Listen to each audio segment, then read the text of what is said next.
Hello friends, welcome back to my channel. आज मी शिल्लक राहिलेल्या गव्हाच्या पिठापासून नाश्ता बनवणार आहे। त्यासाठी येथे मी एक उकडलेला बटाटा घेतलेला आहे, तसेच कोथिंबीर आणि हिरवी मिरची चिरून घेतलेली आहे।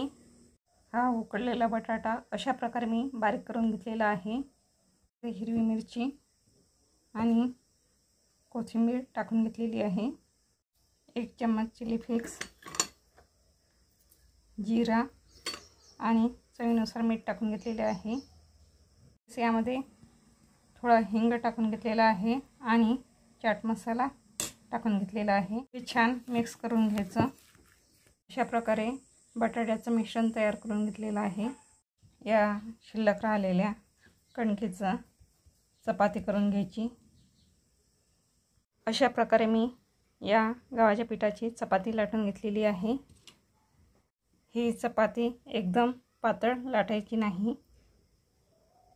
तर यावर बटाट्याचं मिश्रण टाकून घ्यायचं। अशा प्रकारे बटाट्याचं सारण या चपातीवर पसरून घ्यायचं।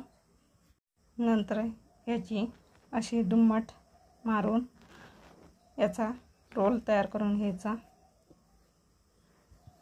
अशा प्रकारे रोल बनवून घ्यायचा।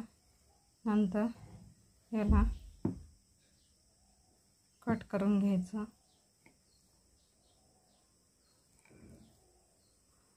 नंतर याचे अशा प्रकारे स्नॅक करून घ्यायचे। अशा प्रकारे स्नॅक तयार करून घेतलेले आहे।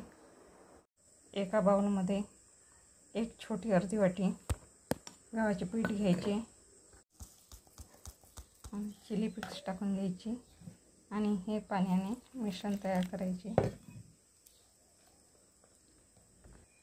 यामध्ये थोडी हळद टाकून घ्यायची आणि हे छान मिश्रण तयार करायचे।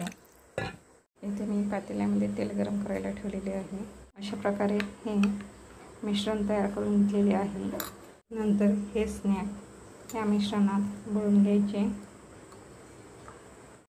आणि ह्यामध्ये तळून घ्यायचे। अशा प्रकारे तळून घ्यायचे। हे स्नॅक मंद गॅसवर तळून घ्यायचे। अशा प्रकारे हे सर्व स्नॅक मी तळून घेतलेले आहे। असे हे गरमागरम गव्हाच्या पिठापासून स्नॅक तयार केलेले आहे। हे स्नॅक आपण चटणीसोबत किंवा सॉससोबत खाऊ शकतो। असे हे गव्हाच्या पिठापासून तयार केलेले स्नॅक खूप टेस्टी लागतात। तुम्ही बघू शकता स्नॅक किती छान तयार झालेले आहे। असे हे गव्हाच्या पिठापासून तयार केलेले स्नॅक खूप टेस्टी लागते। तुम्हाला जर गव्हाच्या पिठापासून तयार केलेले स्नॅक जर आवडले असेल तर माझ्या रेसिपीला लाईक करा, शेअर करा आणि माझ्या चॅनलला सबस्क्राईब करायला विसरू नका। तुम्ही माझा व्हिडिओ बघितला त्याबद्दल धन्यवाद।